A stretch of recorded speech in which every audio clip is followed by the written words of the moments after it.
to our third and final podcast where we explore David Mellor's trilogy of books. And today we are looking at taking your business to the next level. My name's Lisa DeGarston from PRISM Brain Mapping, and I'm joined today by Alex Eade, my colleague, and David Mellor, entrepreneur and author. Alex, what are we focusing on today? Thanks, Lisa. So in the previous two podcasts, we looked at books 1 and 2. So the first book, Crew to Captain, which was about making the transition from a big institution to working for yourself. And the second podcast, we looked at a privateer's tale, so operating as a sole trader. So this last book, if I understand it correctly, and David, do correct me if I'm wrong, this last book called Commander of the Fleet is about taking your business to the next level, whatever that business might be. Is that right, David? Yeah, that's correct. It's really, I was encouraged by my publisher to give it a positive title rather than a negative one, because my working title was dealing with growing pains. Right. And he said, well, you can't have that. So it literally is, whatever kind of business you founded, you've proved to yourself and the marketplace that you're onto something, the model works, and you're trying to figure out how you literally take it to the next level. So how do you scale it up so you can make it sustainable and capable of ongoing profitable growth? Okay, and I'm right in saying in the previous two books, they were loosely based on the journey that you had undertaken. Yeah. So coming out of a Correct. big institution, Yeah. working for yourself. So let's start, I guess, by looking at the inspiration for this one, because you've moved your business to another level. I know that, but this book perhaps is more geared towards a level beyond that. Yeah, I mean, it was three factors, I think. The first one was some of the people that in the early years of the millennium I'd helped start their businesses were actually in this position. Mm-hmm. So I started creating not just mentoring material but also workshop material to kind of address the issue. And again, this was based on a workshop, as with the private the other two. The other two, yeah, both of them. So that was factor one, that I was having to grow with some of my clients. Right. To help them with the next level. The second thing was, word was getting out that I was out there, so things were finding me, where it was companies where the directors were ambitious but frustrated in that they wanted to grow and couldn't. And then the third thing was that I had gone through trying to take my business to the next level, and I learned so much that I decided it was absolutely not what I wanted. Because I grew my consultancy practice to 18 people, and it was exhausting me for a variety of reasons. If you want the post-mortem, I can tell you. But I decided, I have to take my own medicine. I have my own mentor, and we had a chat about it. And she said, "Well, maybe the best thing is just to call it a day," which is what I did.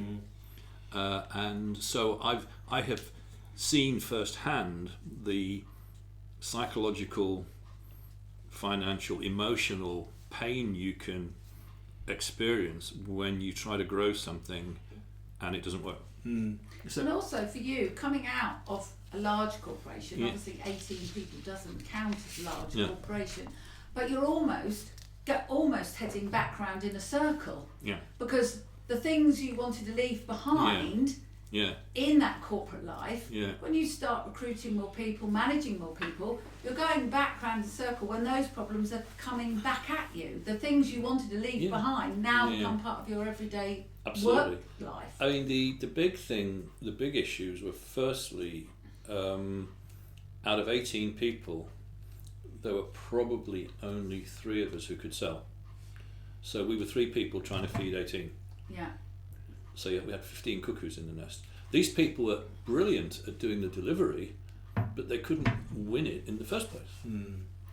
Secondly, because of the nature of the financial model, they were resentful of the fact they weren't getting 100% of the fees, because we needed to take a cut, because we were finding the work for them, and we were producing the marketing collateral, the workshop collateral, the website, and so on.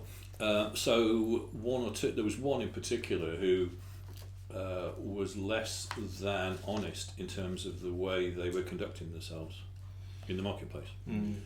Third one, which I think was the biggest one, was it's really hard to find people who share the values of the founder 100% and buy into those, and the mindset that some of them are looking for what they can take out of the business as opposed to what they can put in. It's having the same vision. It is, exactly. And I decided this has stopped being fun. And so I took the decision that I was going to, disband it, and I felt about 10 years younger overnight. Really did. So it's fair to say then that taking your business to the next level, the subtitle of the book, isn't for everyone. No, not at all. Okay. No. And the first part of the book presumably is around setting that scene, assessing the situation. Yeah, it's basically it's almost like doing a zero-based audit of your own business in terms of how far have I come, what does it look like, is it as strong as I think it is, and how do I, while I'm thinking about what to do next, how do I make sure I don't take my eye off the ball and keep doing what I'm doing. Yeah. So the first aspect of the book, so assessing the situation.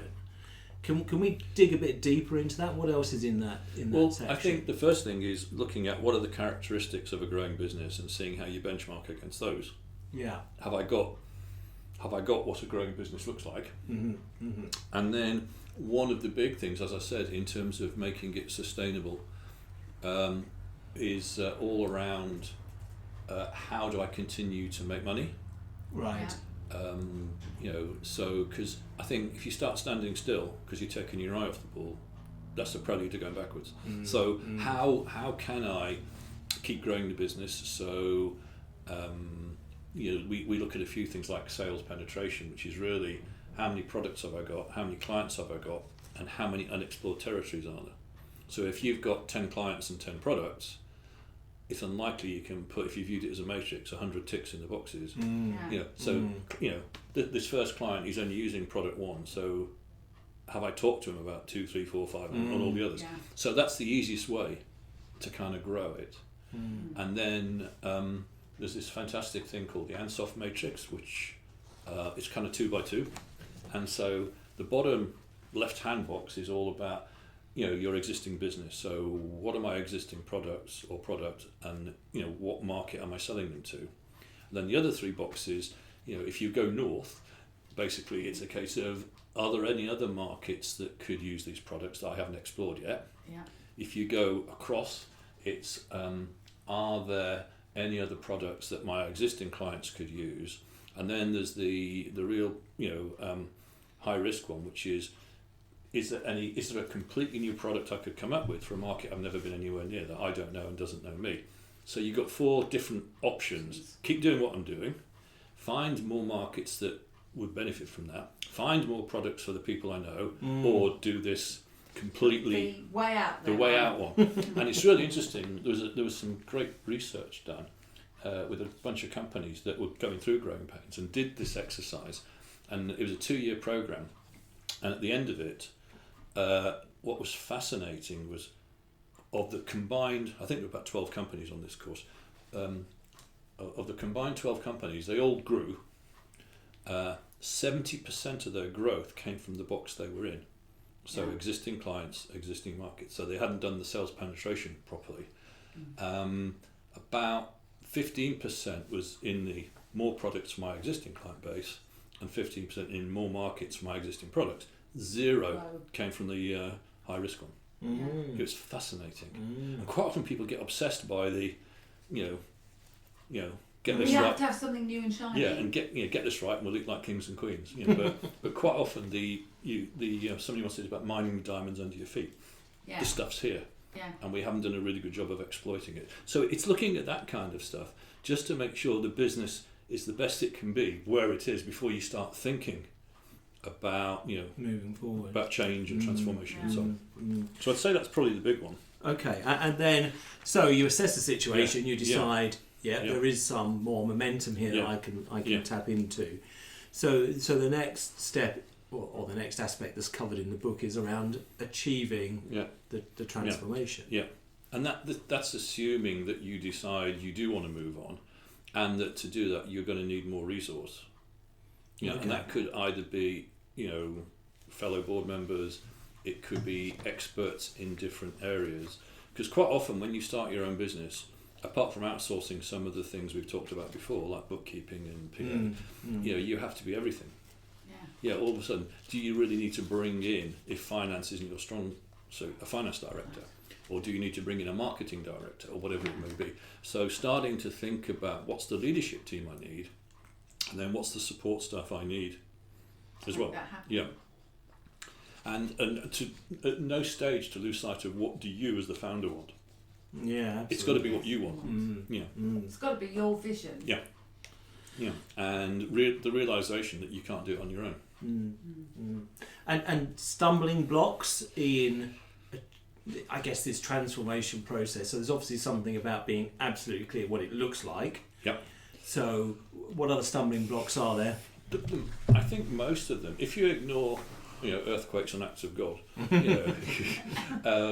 most of them are human things. Okay. So first one, it starts with the leader in terms of, or the founder, in terms of how do they feel about change, and are they prepared with what they're doing to learn to let go and delegate stuff and feel okay about it.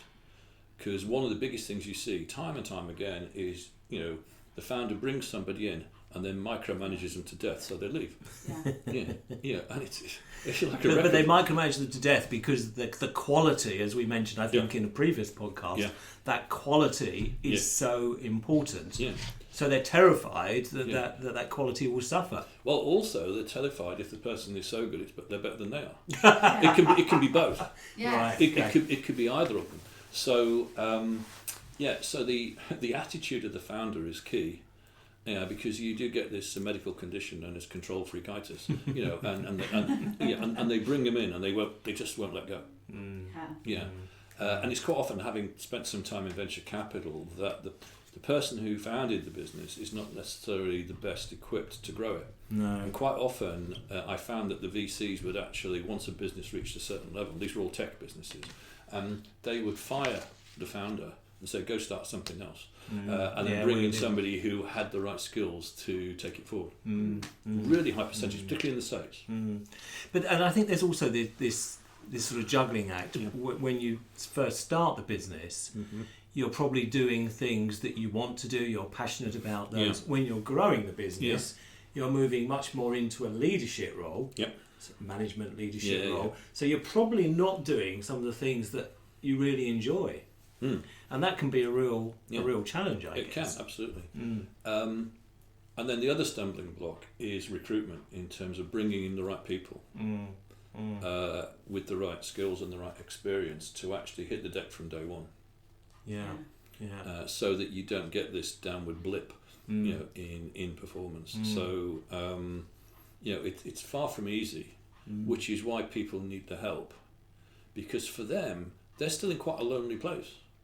Because they're just them. Yeah, and you're trying to help them feel comfortable bringing people in who seemingly are happy to go on the same journey that you're going on. Yeah, no, I can understand that. And being on the same page. And one of the big issues that comes out of that, leaving aside the control freak thing from the other side, is the number of times I've seen people hurt and let down because people have come in and talked a good story but not lived up to it. And one of the things that I found was the number of people, particularly when they were looking for work, either as an employee or an associate, they would portray themselves on their website or on LinkedIn or whatever they had as a superior being to the real one. And sooner or later, when you're talking to them, the mask slips and you see the real them. So all of a sudden, you've got this question mark in terms of, do I really want you working in my business? It's a bit like falsifying your CV in the old world. Putting out those things you can do that Hercule Poirot. You wouldn't have to be Hercule Poirot to figure out that they were they were pulling a fast one, and it's more common than you'd think. But how do you avoid that happening? Use PRISM, I'd say. Well, PRISM. Just throw that in there. Going on to that. Absolutely, you are absolutely right.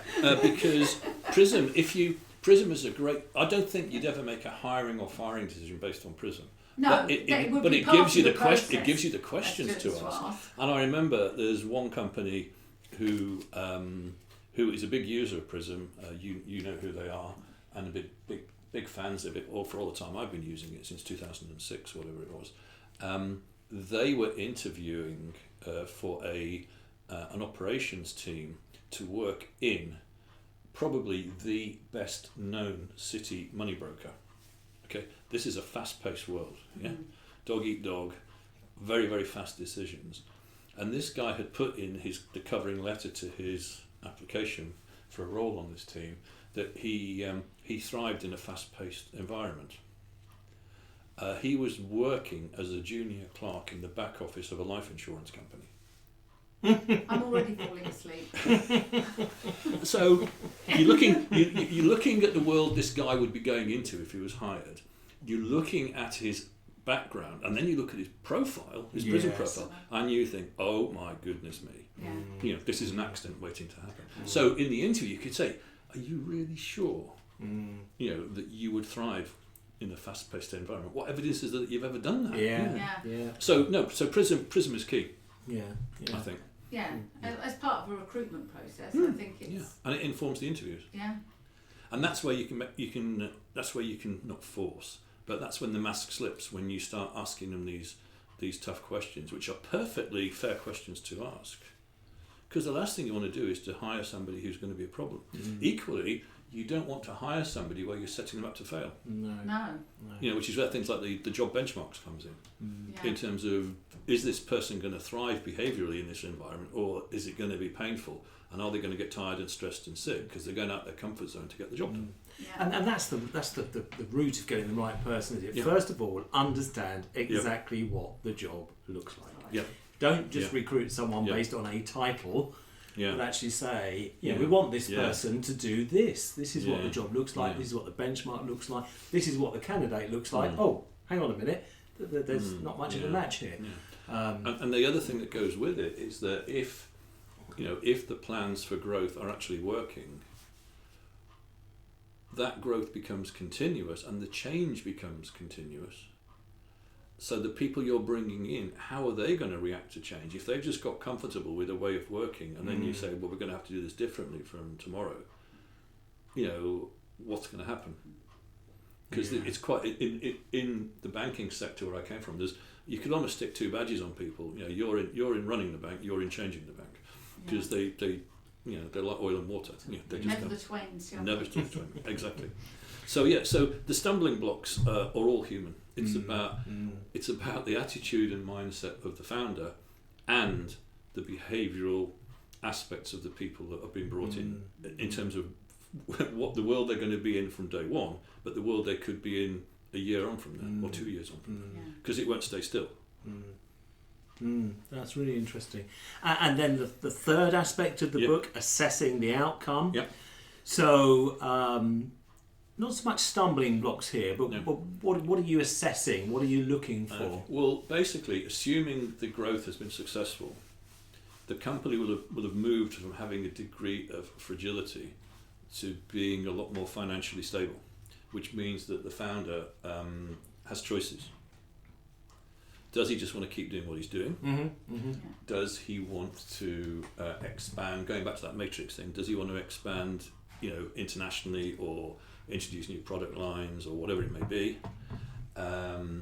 Does he want to augment growth by going on the acquisition trail and buying other businesses that do things which are complementary or fit somewhere in his supply chain? Or does he want to prepare the business for sale? Because he's got those choices. Also, because the business is more financially stable, in terms of securing funding, he can get better terms because he's not desperate.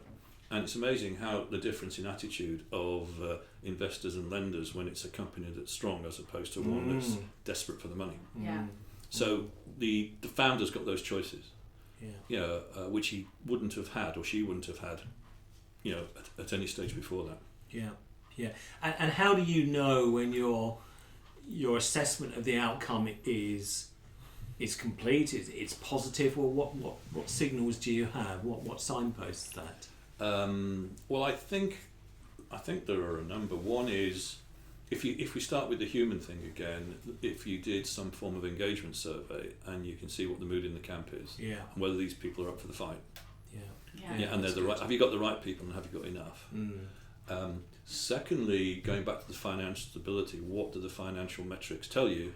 You know, in terms of, have you created a genuine value business, one that at some stage somebody else would be happy to buy, or is it still just funding your lifestyle because of the way you structured it? In which case, it's less attractive to a buyer. Diversification risk. You know, is your growth?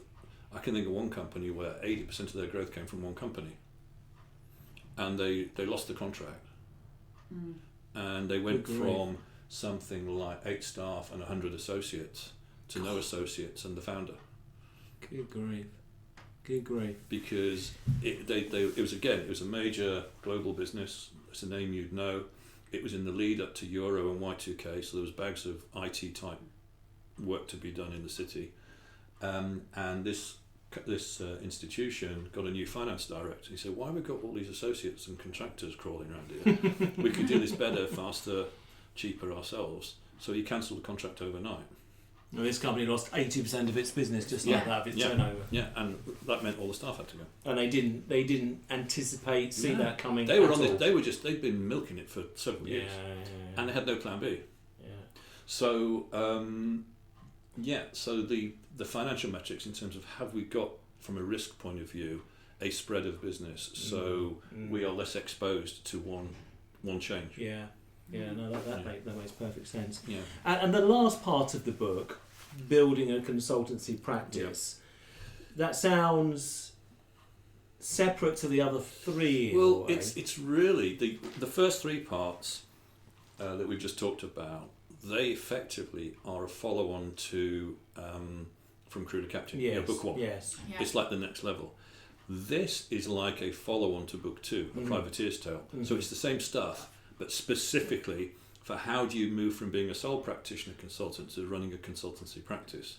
So some of the issues you look at are around bringing in like-minded people. Yeah. What are the criteria for somebody that you would bring in at the same level as yourself? What are the criteria for bringing in more junior kind of consultants? What are the criteria for external experts that you would call in as and when you needed them? And coming up with this criteria, and where if they didn't score a certain amount, you wouldn't take them on. And I actually did this with one of my good friends, and he built a consultancy practice where he had no employees. There was him and 31 associates, Good grief. who were all experts in different aspects of the business he was in. And we were going through this transformation, assessing the outcome, what did we want it to look like, etc., etc. And I'd got this set of 10 criteria for taking on an associate, and you score each one out of 10. And if the score's less than 70, you ought to be thinking, should I be really taking this person on? And I said, okay, let's start with your star associate, your number one go-to person. So he said, okay. So I gave him the sheet, and he scored it all. And I think she came out something like 85. Okay. I said, okay, now the associate from hell. Let's do that one. We came in at 23. Yeah. Now, okay, it was almost like leading the witness. We deliberately picked the 2 extremes, but it proved the point. If he had used that at the outset, he may have thought twice about taking her on. Yes. Yeah, I can see so it's customized for the consultancy world, and also this, how important it is that whoever comes in buys into the brand, and isn't just coming in to see what they can milk out, what they can milk out of the business. So we've talked.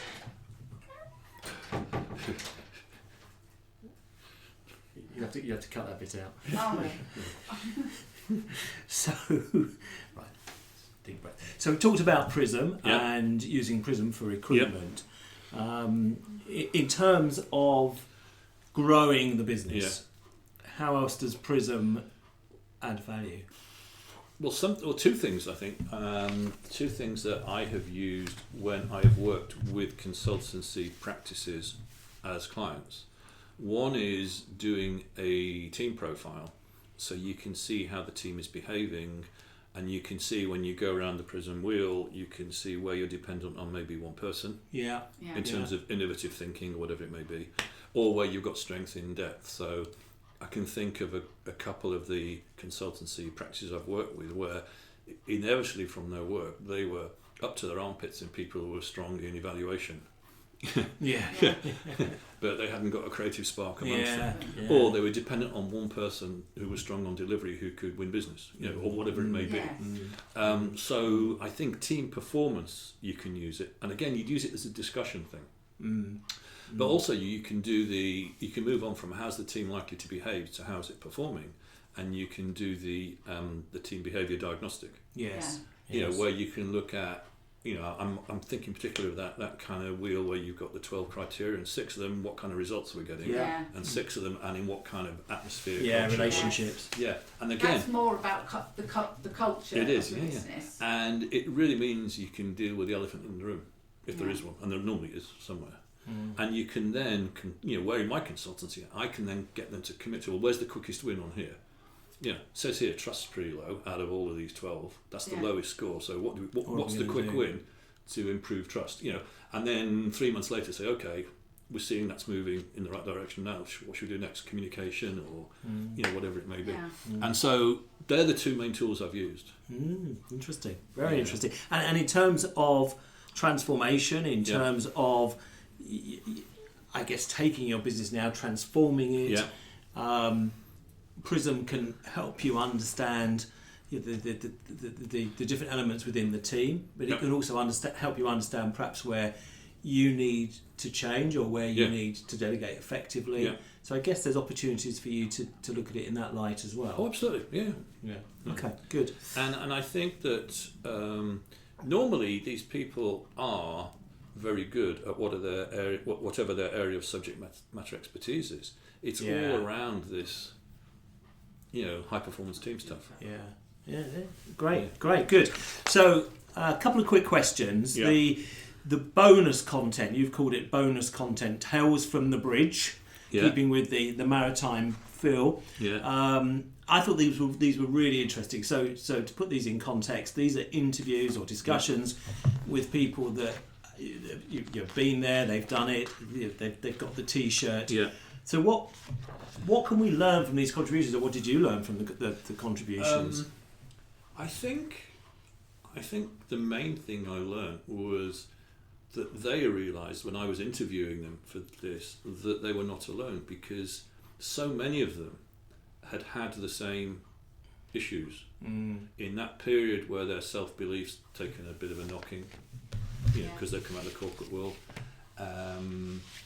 thinking they knew better than the marketplace, and the marketplace judging their product was not one they wanted to hear. And kind of dealing with that, partnering with the wrong people, hiring the wrong people, being let down, in a bad way quite often. So there were the learning to let go thing.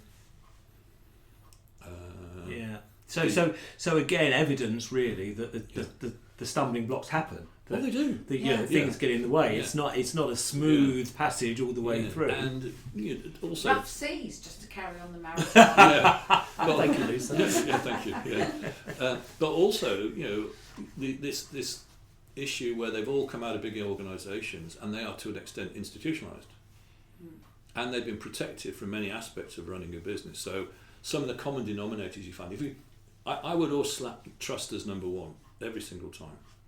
In terms of having that mutual trust, and increasingly the lessons they'd all learnt was trying to find people where they sensed there was a mutual kind of trust, respect and affection, and trying to find evidence for that, as opposed to people that were just on the take.